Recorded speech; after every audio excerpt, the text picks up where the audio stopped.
ಪ್ರೀತಿಯ ವೀಕ್ಷಕರಿಗೆ Shankaranand TV YouTube ವಾಹಿನಿಗೆ ಸ್ವಾಗತ ಸುಸ್ವಾಗತ.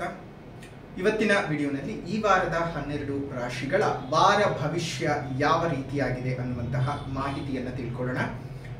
ಅದಕ್ಕಿಂತ ಮುಂಚಿತವಾಗಿ ಯಾರಾದರೂ ಶಂಕರಾನಂದ ಟಿವಿ ಯೂಟ್ಯೂಬ್ ವಾಹಿನಿಯನ್ನ ಸಬ್ಸ್ಕ್ರೈಬ್ ಮಾಡ್ಕೊಂಡಿಲ್ಲ ಅಂದ್ರೆ ಸಬ್ಸ್ಕ್ರೈಬ್ ಮಾಡ್ಕೊಳ್ಳಿ. ಪಕ್ಕದಲ್ಲೇ ಇರುವಂತಹ ಬೆಲ್ ಐಕಾನ್ ಒತ್ತಿ, ಅದರಿಂದ ನೆಕ್ಸ್ಟ್ ಅಪ್ಲೋಡ್ ಮಾಡುವಂತಹ ವಿಡಿಯೋಗಳು ನಿಮಗೆ ನೋಟಿಫಿಕೇಶನ್ ಮುಖಾಂತರ ಬಂದು ತಲುಪತ್ತೆ. ಹೊಸ ಹೊಸ ಮಾಹಿತಿಗಳನ್ನ ತಿಳ್ಕೊಳ್ಳೋದಕ್ಕೆ ಸಾಧ್ಯವಾಗುತ್ತೆ ಅಂತ ತಿಳಿಸ್ತಾ, ಈ ಒಂದು ವಾರದಲ್ಲಿ ಏನೇನು ಭವಿಷ್ಯವಾಣಿಗಳು ಆಯಾ ರಾಶಿಯವರಿಗೆ ಇದ್ದಾವೆ ಅನ್ನೋದನ್ನು ನೋಡೋಣ.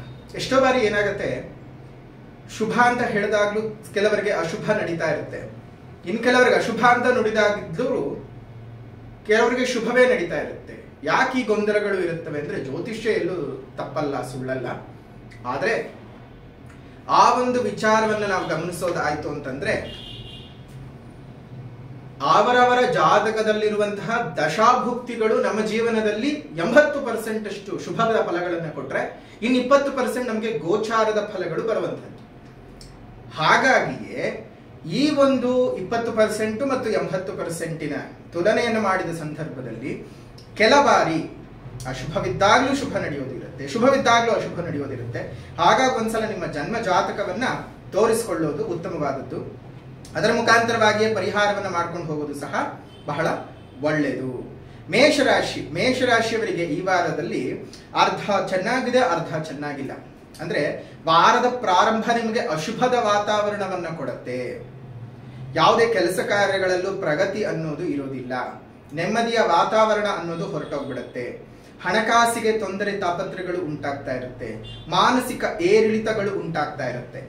ಆದರೆ ದ್ವಿತೀಯಾರ್ಧಕ್ಕೆ ಬಂದ ಸಂದರ್ಭಕ್ಕೆ ಅಂದ್ರೆ ಬುಧವಾರದ ನಂತರದಲ್ಲಿ ಬಹಳ ಉತ್ತಮ ಫಲಗಳು. ಈಗ ಏನೇನು ಅಶುಭದ ಛಾಯೆಗಳಿದ್ವೋ ಅದೇ ನಿಮಗೆ ಪರಿವರ್ತನೆಯಾಗಿ ಶುಭದ ಛಾಯೆಗಳಾಗಿ ಪರಿವರ್ತನೆಯಾಗುತ್ತವೆ.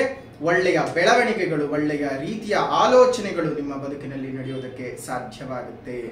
ಹಾಗಾಗಿ ಈ ಒಂದು ವಾರ ಮೇಷರಾಶಿಯವರಿಗೆ ಮಿಶ್ರಣದ ಫಲಗಳು ಇರತಕ್ಕಂಥದ್ದು. ಕೊನೆಯಲ್ಲಿ ಹೇಳೋ ಪರಿಹಾರದ ಕ್ರಮವನ್ನು ಅನುಸರಿಸಿ ಶುಭವಾಗಿ. ವೃಷಭ ರಾಶಿನಲ್ಲಿ ಹುಟ್ಟಿರ್ತಕ್ಕಂಥವರಿಗೆ ಈ ಒಂದು ವಾರದಲ್ಲಿ ಔಷಧ ಕ್ಷೇತ್ರದಲ್ಲಿ ಗುರುತಿಸಿಕೊಂಡಿರುವಂತಹವರಿಗೆ, ಒಂದು ವೈದ್ಯರಿಗೆ, ವಿಜ್ಞಾನಿಗಳಿಗೆ, ಹೈನುಗಾರಿಕೆಯನ್ನು ಮಾಡ್ತಾ ಇರತಕ್ಕಂಥವರಿಗೆ ಯಥೇಚ್ಛ ಧನ ಲಾಭಗಳು, ಮಹಿಳೆಯರಿಗೆ ಉದ್ಯೋಗದ ಲಾಭಗಳು ಮತ್ತು ಬಡ್ತಿಗಳು ಮಹಿಳೆಯರಿಗೆ ಹೆಚ್ಚಾಗಿ ಸಿಗ್ತಕ್ಕಂಥದ್ದು ಈ ವಾರದಲ್ಲಿ ಇದ್ದಾವೆ. ಆರೋಗ್ಯ ಸುಧಾರಣೆಯಾಗುತ್ತೆ. ವೃಷಭ ರಾಶಿಯವರಿಗೆ ಮಾನಸಿಕವಾಗಿರ್ತಕ್ಕಂತಹ ತೊಂದರೆ ತಾಪತ್ರಗಳಿಂದ ದೂರ ಆಗ್ತೀರಿ. ಶುಭವಾದ ವಾತಾವರಣ ಇದೆ ವೃಷಭ ರಾಶಿಯವರಿಗೆ. ಆದ್ರೂ ಕೊನೆಯಲ್ಲಿ ಹೇಳೋ ಪರಿಹಾರದ ಕ್ರಮವನ್ನು ಅನುಸರಿಸಿ ಇನ್ನಷ್ಟು ಹೆಚ್ಚಿನ ಶುಭ ಫಲಗಳನ್ನು ಪಡ್ಕೊಳ್ಬಹುದು. ಮಿಥುನ ರಾಶಿನಲ್ಲಿ ಹುಟ್ಟಿರ್ತಕ್ಕಂಥವರಿಗೆ ಈ ಒಂದು ವಾರದಲ್ಲಿ ನಿಮಗೆ ಅತ್ಯಂತ ಆಪ್ತೇಷ್ಟರಿಂದ ಮಾನಸಿಕ ಹಿಂಸೆಗಳಿಗೆ ಒಳಗಾಗ್ತೀರಿ. ತೊಂದರೆ ತಾಪತ್ರಗಳು ಉಂಟಾಗುತ್ತೆ. ಒಂದಿಷ್ಟು ಮನಸ್ಸಿಗೆ ಸಂಬಂಧಪಟ್ಟಂತಹ ತೊಂದರೆ ತಾಪತ್ರಗಳು ನಡೆಯುತ್ತೆ. ರಿಯಲ್ ಎಸ್ಟೇಟ್ ಏಜೆಂಟ್ಗಳಾಗಿರುವಂತಹವರು ಅಥವಾ ರಿಯಲ್ ಎಸ್ಟೇಟ್ ಬಿಸ್ನೆಸ್ ಅನ್ನು ಮಾಡ್ತಾ ಇರುವಂತಹವರಿಗೆ ಒಂದಿಷ್ಟು ನಷ್ಟ. ಸರ್ಕಾರಿ ಉದ್ಯೋಗಿಗಳಿಗೆ ನಿಮ್ಮ ಮೇಲೆ ಅಪನಿಂದನೆಗಳು ಬರ್ತಕ್ಕಂತಹ ಸಾಧ್ಯತೆಗಳಿದ್ದಾವೆ. ಜಾಗೃತೆಯಾಗಿರಿ. ಕೊನೆಯಲ್ಲಿ ಹೇಳೋ ಪರಿಹಾರದ ಕ್ರಮವನ್ನು ಅನುಸರಿಸಿ ಶುಭವಾಗಿ. ಕರ್ಕಾಟಕ ರಾಶಿಯಲ್ಲಿ ಹುಟ್ಟಿರ್ತಕ್ಕಂಥವರಿಗೆ ಇಂದು ಈ ವಾರದಲ್ಲಿ ತಂದೆ ಮತ್ತು ಮಕ್ಕಳ ನಡುವೆ ಒಂದಿಷ್ಟು ಮನಸ್ತಾಪಗಳು ಜಾಸ್ತಿ ಆಗುವಂಥದ್ದು, ಕುಟುಂಬದ ವ್ಯಾಜ್ಯಗಳು ಜಾಸ್ತಿ ಆಗುತ್ತೆ. ಮನಸ್ಸಿಗೆ ನೆಮ್ಮದಿ ಇರೋದಿಲ್ಲ. ಒಂದಲ್ಲ ಒಂದು ರೀತಿಯಲ್ಲಿ ಮನೆಯ ಒಳಗಡೆ ಉಪಟಳಗಳು ಜಾಸ್ತಿ ಆಗುತ್ತೆ. ಆದ್ರೆ ವೃತ್ತಿಯಲ್ಲಿ ಮಾತ್ರ ತುಂಬಾ ದೊಡ್ಡ ಸಾಧನೆಯನ್ನು ಮಾಡ್ತೀರಿ. ಎಲ್ಲರೂ ನಿಮ್ಮನ್ನ ವೃತ್ತಿಯಲ್ಲಿ ಕೊಂಡಾಡ್ತಾರೆ. ವೃತ್ತಿಯ ಒಂದು ವಿಚಾರ ಅಂತ ಬಂದಾಗ ನಿಮಗೆ ದೊಡ್ಡ ಮಟ್ಟದ ಲಾಭಗಳು ಉಂಟಾಗುತ್ತೆ. ಕರ್ಕಾಟಕ ರಾಶಿನಲ್ಲಿ ಹುಟ್ಟಿರುವಂತವ್ರಿಗೆ ನೋಡಿ, ದೇವರು ಒಂದ್ ಕಡೆ ಕಿತ್ಕೊಂಡ್ರೆ ಇನ್ನೊಂದೇನೋ ಕೊಡ್ತಾನೆ, ಒಂದ್ ಕಡೆ ಕಸ್ಕೊಳ್ಳೋದು, ಇನ್ನೊಂದ್ ಕಡೆ ಕೊಡೋದು. ಒಟ್ಟಾರೆ ಆತನ ಲೀಲೆಗಳು ಹೇಳಲಿಕ್ಕೆ ಸಾಧ್ಯವಾಗಲ್ಲ. ರಾಜಕಾರಣಿಗಳಿಗೆ ಶುಭವಾಗಿದ್ದಾವೆ. ಕೌಟುಂಬಿಕ ವಿಚಾರದಲ್ಲಿ ಒಂದಿಷ್ಟು ತೊಂದರೆ ತಾಪತ್ರಗಳು. ಕೊನೆಯಲ್ಲಿ ಹೇಳೋ ಪರಿಹಾರದ ಕ್ರಮವನ್ನು ಅನುಸರಿಸಿ ಶುಭವಾಗಲಿ. ಸಿಂಹ ರಾಶಿಯಲ್ಲಿ ಹುಟ್ಟಿರ್ತಕ್ಕಂಥವರಿಗೆ ಇವತ್ತಿನ ದಿನಮಾನದಲ್ಲಿ ಸಂಪತ್ತು ವೃದ್ಧಿ ಆಗ್ತಕ್ಕಂಥದ್ದು. ಈ ವಾರದಲ್ಲಿ ಆಸ್ತಿ ಲಾಭ, ಪಿತ್ರಾರ್ಜಿತ ಆಸ್ತಿಯಲ್ಲಿದ್ದಂತಹ ತೊಂದರೆಗಳು ನಿವಾರಣೆ ಆಗುವಂಥದ್ದು. ದೇಹದಲ್ಲಿದ್ದಂತಹ ಅನಾರೋಗ್ಯಗಳು ದೂರ ಆಗುತ್ತವೆ. ಸಮಾಜ ಸೇವಾಕರ್ತರುಗಳಿಗೆ ಒಂದಿಷ್ಟು ಗುರುತು ಗೌರವಗಳು ಬರ್ತಕ್ಕಂತಹದ್ದು ಈ ವಾರದಲ್ಲಿ ಆಗುತ್ತೆ. ವಿದ್ಯಾರ್ಥಿಗಳಿಗೆ ವಿದ್ಯಾಪ್ರಾಪ್ತಿಯಾಗುವಂಥದ್ದು, ಯಾರಾದರೂ ಒಂದು ಕಾಂಪಿಟೇಟಿವ್ ಎಕ್ಸಾಮ್ಸ್ಗಳಿಗಾಗಬಹುದು ಅಥವಾ ಹೈಯರ್ ಸ್ಟಡೀಸ್ಗೆ ಏನಾದರೂ ಪ್ರಿಪೇರ್ ಮಾಡ್ಕೊಳ್ಳೋದಿತ್ತು ಅಂದ್ರೂ ಮಾಡ್ಕೊಳ್ಬಹುದು. ಒಳ್ಳೆಯ ವಾತಾವರಣವನ್ನು ನೀವು ನೋಡ್ತೀರಿ. ಕೃಷಿಕರಿಗೆ ಅತ್ಯಂತ ಹೆಚ್ಚಿನ ಧನಲಾಭವನ್ನ ಸಿಂಹರಾಶಿಯವರು ಈ ವಾರದಲ್ಲಿ ನೋಡೋಕೆ ಸಾಧ್ಯ ಇದೆ. ಕೊನೆಯಲ್ಲಿ ಹೇಳೋ ಪರಿಹಾರದ ಕ್ರಮವನ್ನು ಅನುಸರಿಸಿ ಇನ್ನಷ್ಟು ಹೆಚ್ಚಿನ ಶುಭ ಫಲಗಳನ್ನು ಪಡ್ಕೊಳ್ಬಹುದು. ಒಳ್ಳೆಯದಾಗಲಿ. ಕನ್ಯಾ ರಾಶಿ. ಕನ್ಯಾ ರಾಶಿಯಲ್ಲಿ ಹುಟ್ಟಿರ್ತಕ್ಕಂಥವ್ರಿಗೆ ಈ ವಾರದಲ್ಲಿ ಸ್ವಲ್ಪ ನೀವು ಕಟುಕರಾಗಬೇಕು. ನಿಮ್ಮ ಕರುಣೆ, ಅಂತಃಕರಣ, ಪ್ರೀತಿ ಅದೆಲ್ಲವನ್ನ ಕಟ್ಟಿಟ್ಕೋಬೇಕು, ಇಲ್ಲಾಂದ್ರೆ ಮೋಸ ಹೋಗ್ತೀರಿ. ಹುಷಾರು. ಯಾವುದೇ ಕಾರಣಕ್ಕೂ ಸಹ ನೀವು ಒಬ್ಬರನ್ನ ಅಯ್ಯೋ ಪಾಪ ಅಂತ ಹೋದ್ರೆ ನೀವು ಆಮೇಲೆ ಅಯ್ಯಯ್ಯೋ ಅನ್ಬೇಕಾಗತ್ತೆ. ಹುಷಾರು. ಯಾಕಂದ್ರೆ ಕನ್ಯಾ ರಾಶಿಯವರಿಗೆ ತುಂಬಾ ಒಂದು ರೀತಿಯಲ್ಲಿ ಈ ಮಮಕಾರ ಜಾಸ್ತಿ. ಅಯ್ಯೋ ಹೋಗ್ಲಿ ಬಿಡು ಪಾಪ, ಅಷ್ಟೇ ಕೋಪನೂ ಇರುತ್ತೆ, ಇಲ್ಲ ಅಂತ ಹೇಳಲಿಕ್ಕೆ ಬರೋದಿಲ್ಲ. ಆದ್ರೆ ಆ ಮಮಕಾರಗಳು ನಿಮ್ಮನ್ನ ಒಂದು ಹಂತಕ್ಕೆ ಹಾಳು ಮಾಡಿಬಿಡುತ್ತೆ. ಹುಷಾರು ಈ ವಾರ. ಬಂಗಾರದ ವರ್ತಕರಿಗೆ ವಿಶೇಷ ಧನಲಾಭಗಳು, ಸ್ತ್ರೀಯರಿಗೆ ನೌಕರಿನಲ್ಲಿ ಪದೋನ್ನತಿ, ನೀರಿನ ಉತ್ಪನ್ನ ಮತ್ತು ನೀರಿನ ವ್ಯಾಪಾರಗಳನ್ನು ಮಾಡ್ತಾ ಇರತಕ್ಕಂಥವರಿಗೆ ಒಳ್ಳೆಯ ಧನಲಾಭಗಳು, ಅಧ್ಯಯನಕ್ಕೋಸ್ಕರ ವಿದ್ಯಾರ್ಥಿಗಳಿಗೆ ವಿದೇಶ ಪ್ರಯಾಣದ ಯೋಗ ಸಿಗುವಂಥದ್ದು, ಈ ಕೃಷಿ ವಸ್ತುಗಳ ಮತ್ತು ಉಪಕರಣಗಳ ಮಾರಾಟಗಾರರಿಗೆ ಒಂದಿಷ್ಟು ಧನದ ಅನುಕೂಲತೆಗಳು ಜಾಸ್ತಿ ಆಗ್ತಕ್ಕಂಥದ್ದು ಈ ರೀತಿಯಾಗಿ ಆಗುತ್ತೆ. ಶುಭದ ಫಲಾನುಫಲಗಳು ನಿಮಗೆ ಯಥೇಚ್ಛವಾಗಿ ಇದ್ದಾವೆ. ಒಳ್ಳೆಯದಾಗಲಿ. ಕೊನೆಯಲ್ಲಿ ಹೇಳೋ ಪರಿಹಾರದ ಕ್ರಮವನ್ನು ಸಹ ಅನುಸರಿಸಿ ಶುಭವಾಗಲಿ. ಮುಂದಿನ ರಾಶಿ ತುಲಾ. ತುಲಾ ರಾಶಿನಲ್ಲಿ ಹುಟ್ಟಿರ್ತಕ್ಕಂಥವರಿಗೆ ಈ ಒಂದು ವಾರದಲ್ಲಿ ಸಂಬಂಧಿಕರಿಂದ ಒಂದಿಷ್ಟು ಕಿರಿಕಿರಿಗಳು ಉಂಟಾಗುವಂಥದ್ದು ಮತ್ತು ದಾಂಪತ್ಯದ ಜೀವನದಲ್ಲಿ ಏರುಪೇರುಗಳು, ಕುಟುಂಬದಲ್ಲಿ ಒಂದಿಷ್ಟು ಸಂಕಷ್ಟದ ವಾತಾವರಣ, ಷೇರು ವಹಿವಾಟುಯಿಂದ ನಷ್ಟವನ್ನು ಅನುಭವಿಸಬೇಕಾಗ್ತದೆ. ದಲ್ಲಾಳಿಗಳಿಂದ ನಿಮಗೆ ಒಂದಿಷ್ಟು ನಷ್ಟಗಳು ಜಾಸ್ತಿ ಆಗುತ್ತವೆ. ಕುಟುಂಬದಲ್ಲಿ ವಿಪರೀತವಾದಂತಹ ಕಿತ್ತಾಟಗಳು, ವೈಮನಸ್ಸುಗಳು ಜಾಸ್ತಿ ಆಗ್ತಕ್ಕಂತಹ ವಾರವಾಗಿದೆ. ಅಷ್ಟೊಂದು ಚೆನ್ನಾಗಿಲ್ಲ. ಆದರೆ ಈ ಒಂದು ಬಂಗಾರದನ್ನ ಯಾರು ಮಾರಾಟ ಮಾಡ್ತಾ ಇದ್ದೀರಿ ಅವರಿಗೆ ವಿಪರೀತವಾದಂತಹ ಲಾಭಗಳು. ಜ್ಯುವೆಲರ್ಸ್ ಶಾಪ್ಸ್ ಗಳನ್ನ ಇಟ್ಕೊಂಡಿರುವಂತವರಿಗೆ, ಇಂಪೋರ್ಟೆಂಟ್ ಎಕ್ಸ್ಪೋರ್ಟ್ ಬಿಸ್ನೆಸ್ ಅನ್ನ ಮಾಡ್ತಾ ಇರ್ತಕ್ಕಂಥವರಿಗೆ, ವಿದೇಶಿ ಮೂಲದ ಆದಾಯವನ್ನ ಹೊಂದಿರತಕ್ಕಂಥವರಿಗೆಲ್ಲ ಉತ್ತಮವಾದ ಲಾಭಗಳು ಬರುತ್ತೆ. ಅಂದ್ರೆ ಕೆಲಸದ ವಿಚಾರದಲ್ಲಿ ಒಂದಿಷ್ಟು ಪ್ರಗತಿ, ಆದ್ರೆ ವೈಯಕ್ತಿಕ ರಂಗದಲ್ಲಿ ಅಷ್ಟೊಂದು ಚೆನ್ನಾಗಿಲ್ಲ ತುಲಾ ರಾಶಿಯವರಿಗೆ. ಸೊ ಜಾಗೃತೆಯಾಗಿರಿ. ಕೊನೆಯಲ್ಲಿ ಹೇಳೋ ಪರಿಹಾರದ ಕ್ರಮವನ್ನ ಅನುಸರಿಸಿ ಶುಭವಾಗಲಿ. ವೃಶ್ಚಿಕ ರಾಶಿ. ವೃಶ್ಚಿಕ ರಾಶಿನಲ್ಲಿ ಹುಟ್ಟಿರ್ತಕ್ಕಂಥವರಿಗೆ ಈ ಒಂದು ವಾರದಲ್ಲಿ ಯಾರು ಇಂಜಿನಿಯರ್ಸ್ ಗಳಾಗಿದ್ದೀರಿ, ಡಿಟೆಕ್ಟಿವ್ ಏಜೆಂಟ್ ಗಳಾಗಿ ಯಾರು ಇದ್ದೀರಿ, ಅದೇ ರೀತಿಯಾಗಿ ಪೊಲೀಸ್ ಇಲಾಖೆಯಲ್ಲಿ ಕೆಲಸವನ್ನು ಮಾಡ್ತಾ ಇರ್ತಕ್ಕಂಥವ್ರಿಗೆ ಉತ್ತಮವಾದ ಧನದ ಲಾಭಗಳು ಮತ್ತು ಪದೋನ್ನತಿಗಳು ಸಿಗ್ತಕ್ಕಂತಹ ವಾರವಾಗಿರುತ್ತೆ. ನಿಮ್ಮ ಕೆಲಸವನ್ನ ಗುರುತಿಸಿ ಗೌರವಿಸ್ತಕ್ಕಂಥದ್ದು ಸಹ ಆಗುತ್ತೆ. ವಿವಾಹ ರಹಿತರಿಗೆ, ವಿವಾಹೇತರರಿಗೆ ವಿವಾಹ ನಿಶ್ಚಯ ಮಾಡಿಕೊಳ್ಬೇಕು ಅಂತಂದ್ರೆ ಈ ವಾರ ತುಂಬಾ ಉತ್ತಮವಾದಂತಹ ವಾರ. ವಿವಾಹಗಳು ನಿಶ್ಚಯವಾಗ್ತಕ್ಕಂತಹ ವಾರವಾಗಿದೆ. ಗೌರ್ಮೆಂಟ್ ಉದ್ಯೋಗಿಗಳಿಗೆ ಒಂದಿಷ್ಟು ಭತ್ಯೆ ಹೆಚ್ಚಳ ಉಂಟಾಗ್ತಕ್ಕಂಥದ್ದು, ರಾಜಕಾರಣಿಗಳಿಗೆ ಪದಚ್ಯುತಿ ಉಂಟಾಗ್ತಕ್ಕಂಥದ್ದು, ಕೆಲಸವನ್ನ ಕಳ್ಕೊಳ್ತೀರಿ. ಜಾಗ್ರತೆಯಾಗಿರಿ. ಅಷ್ಟೇ ಅಲ್ಲ, ಈ ಒಂದು ಚಾರ್ಟೆಡ್ ಅಕೌಂಟೆಂಟ್ಗಳಾಗಿ ಅಂದ್ರೆ ಗಣಿತಕ್ಕೆ ಸಂಬಂಧಪಟ್ಟಂತಹ ಕೆಲಸವನ್ನು ಮಾಡ್ತಾ ಇರತಕ್ಕಂಥವ್ರಿಗೆ, ಶಿಕ್ಷಕರಿಗೆ ಒಂದಿಷ್ಟು ಒಳ್ಳೆಯ ಅವಕಾಶಗಳು ಸಿಗ್ತಕ್ಕಂತಹ ಒಂದು ವಾರವಾಗಿದೆ. ಕೆಲವೊಬ್ಬರಿಗೆ ಕಷ್ಟ, ಕೆಲವೊಬ್ಬರಿಗೆ ಸುಖ ಎರಡೂ ಸಹ ಪ್ರಾಪ್ತವಾಗುವಂತಹ ವಾರ ವೃಶ್ಚಿಕ ರಾಶಿನಲ್ಲಿ ಹುಟ್ಟಿರತಕ್ಕಂಥವರಿಗೆ ಈ ವಾರದಲ್ಲಿ. ಕೊನೆಯಲ್ಲಿ ಹೇಳೋ ಪರಿಹಾರದ ಕ್ರಮವನ್ನ ಅನುಸರಿಸಿ ಸ್ವಲ್ಪ ಇನ್ನಷ್ಟು ಒಳ್ಳೆ ಫಲಗಳು ನಿಮಗೆ ಸಿಗಲಿ. ಧನಸ್ಸು ರಾಶಿ.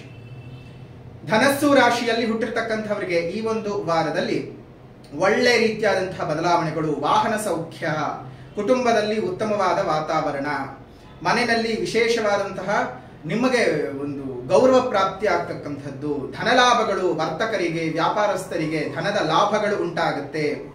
ಪತ್ನಿ ಸೌಖ್ಯ ಸಿಗ್ತಕ್ಕಂಥದ್ದು, ನೂತನ ವಸ್ತ್ರ ಮತ್ತು ಆಭರಣಗಳ ಖರೀದಿಯಿಂದ ಸಂತಸವನ್ನ ಪಡ್ತೀರಿ. ಪ್ರೇಮ ಜೀವನದಲ್ಲಿ ಇದ್ದಂತಹ ತೊಡಕುಗಳು ನಿವಾರಣೆ ಆಗ್ತಕ್ಕಂಥದ್ದು, ಮಕ್ಕಳಿಂದ ಶುಭವಾರ್ತೆಯನ್ನ ಕೇಳುವಂತಹ ಶುಭವಾದ ವಾರ. ಸ್ವಲ್ಪ ಆರೋಗ್ಯಕ್ಕೆ ಖರ್ಚುಗಳು ಬರುವಂತಹ ಸಾಧ್ಯತೆಗಳಿದ್ದಾವೆ. ಹುಷಾರ್. ಏನೇ ಅನಾರೋಗ್ಯಗಳಿದ್ರು ತೀರಾ ಮೇಲೆ ಜಾಸ್ತಿ ಮಾಡ್ಕೊಳಕ್ ಹೋಗದೆ ಸ್ವಲ್ಪ ಹಿಡಿತದಲ್ಲಿ ಇಟ್ಕೊಂಡು ವೈದ್ಯರನ್ನ ಭೇಟಿ ಮಾಡಿ ಸಂಪರ್ಕಿಸಿ ಅವರ ಒಂದು ಅಣತಿಯಂತೆ ಕೆಲಸವನ್ನ ಮುಂದುವರಿಸಿ ಆರೋಗ್ಯದ ವಿಚಾರದಲ್ಲಿ ಶುಭವಾಗಲಿ. ಕೊನೆಯಲ್ಲಿ ಹೇಳೋ ಪರಿಹಾರದ ಕ್ರಮವನ್ನು ಸಹ ಅನುಸರಿಸಿ ಒಳ್ಳೆಯದಾಗಲಿ. ಮಕರ ರಾಶಿ. ಮಕರ ರಾಶಿನಲ್ಲಿ ಹುಟ್ಟಿರ್ತಕ್ಕಂಥವ್ರಿಗೆ ಈ ಒಂದು ವಾರದಲ್ಲಿ ಅಧಿಕಾರಿಗಳಿಂದ ಪ್ರಶಂಸೆಗಳು ಸಿಗ್ತಕ್ಕಂತಹದ್ದು. ನೀವು ಮಾಡುವಂತಹ ಕೆಲಸ ಕಾರ್ಯಗಳಲ್ಲಿ ಬಹಳ ಅಭಿವೃದ್ಧಿಯನ್ನ ಹೊಂದುತ್ತೀರಿ. ವಿವಾಹ ಇಲ್ಲದೆ ಇರುವಂತಹವ್ರಿಗೆ, ಅವಿವಾಹಿತರಿಗೆ ವಿವಾಹ ನಿಶ್ಚಯವಾಗ್ತಕ್ಕಂಥದ್ದು ಅಥವಾ ಆ ವಿಚಾರಗಳಲ್ಲಿ ಶುಭವಾದ ವಾರ್ತೆಯನ್ನ ಕೇಳ್ತೀರಿ. ಉದ್ಯೋಗದಲ್ಲಿ ಸುವಾರ್ತೆಯನ್ನ ಕೇಳ್ತೀರಿ.